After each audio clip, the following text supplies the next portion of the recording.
For those that don't know what you all do there on a daily basis, first of all, talk about how long the service has been there, and what do you do on a daily basis there?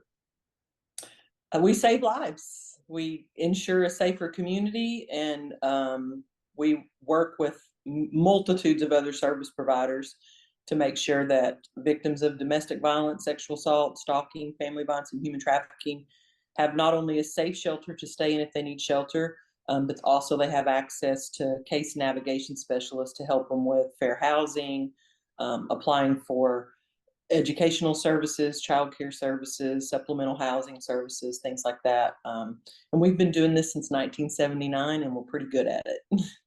We're way busier than we want to be, but we're thankful that the community entrusts it to us because we are the experts in the area. It seems as though over the last, I don't know, 4 or 5 years, and especially during the pandemic, um, um, the focus of what you all do has not only gone from what you've done since day one, but the human trafficking aspect of this. That seems to be more. It seems to me it's more of a thing that you guys have to worry about now.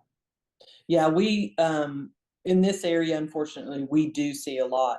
And I've had this conversation with several people, including a student at a university from another college that reached out to me who had done some internship work here last year. And she called and she said, I got in an argument with my professor today because he said that Arkansas had one of the lowest rates of human trafficking and that there was only like 3 reported incidents or something last year.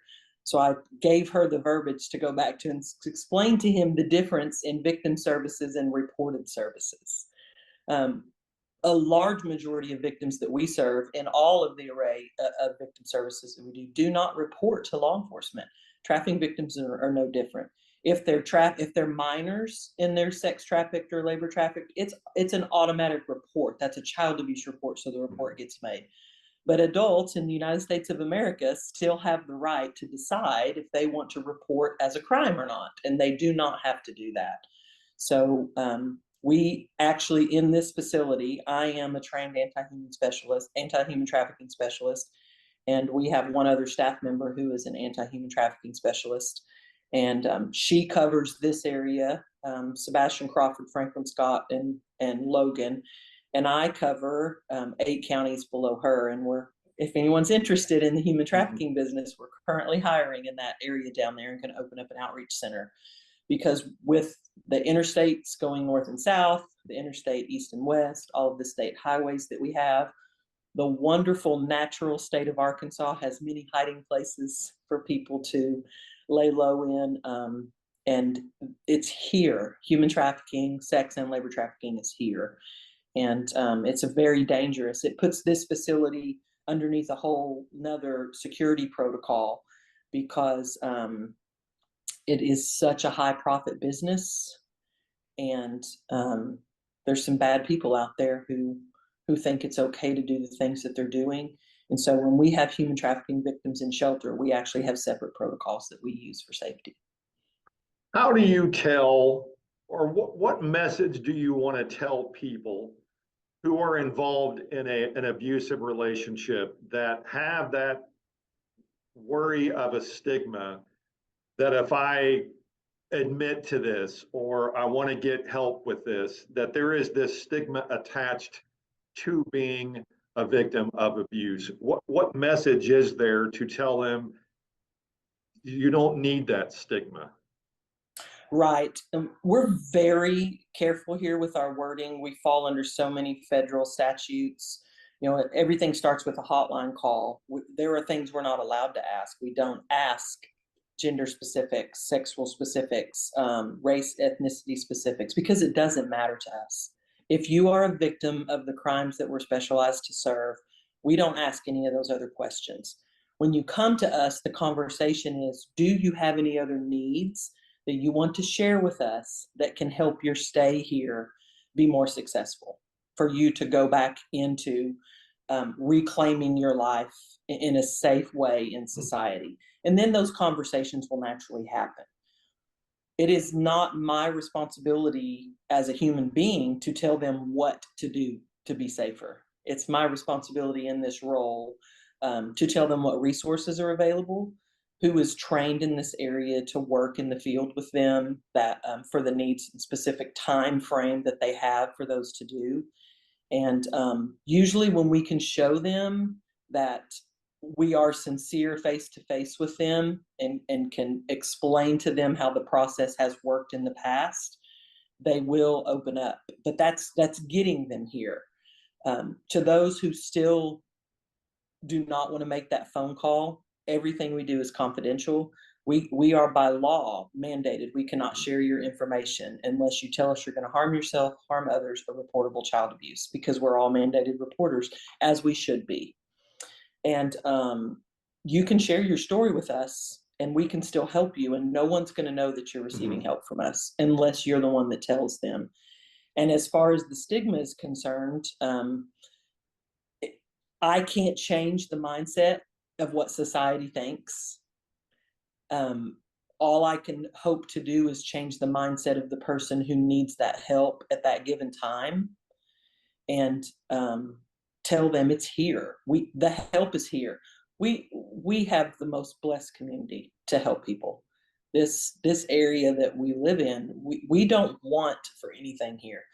We can always ask for more, but we are so provided for through our grants, through our local partnerships, through all the other community partners, us being a United Way partner, what we have access to immediately. There's not a lot of nonprofits that operate 24/7, 365 like us, but because we're an essential, immediate, safe shelter, we have to have immediate access to services for people, and we don't hurt for that. And so to get the message to people that when they need immediate services, they're here. You don't have to wait. When you've made up your mind that you want help, pick up that phone and call us because we can get you what you need. Seems like that's the hardest part, though, is recognizing that you're in a bad situation and then wanting to get help to get out of that bad situation. Right, right. And we actually do a lot of peer support groups. We do a lot of secondary trauma victim groups for family members who, or even if it's a coworker, we'll have people call and say, "Hey, I just have a few questions because I have a friend going through something or a family member going through something. Can you help me find the right words to say to them?" And we can help them find the right words to say, but it doesn't mean that person is receptive of it when you say it.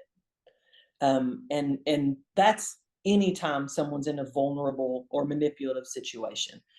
And unfortunately, sometimes it does take an injury or a near-death experience for people to realize that it is time to get out.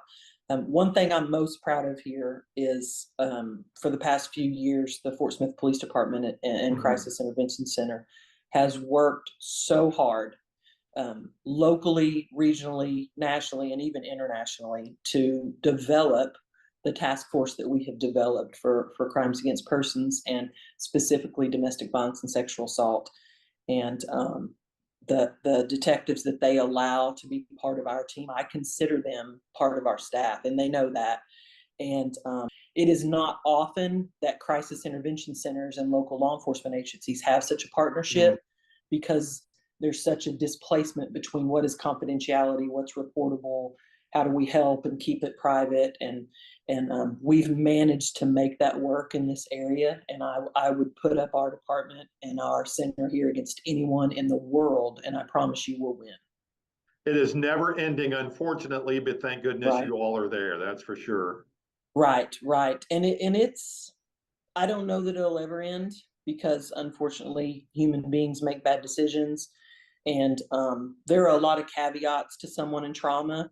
People in trauma can be the person causing the violence. They can be the person receiving the violence.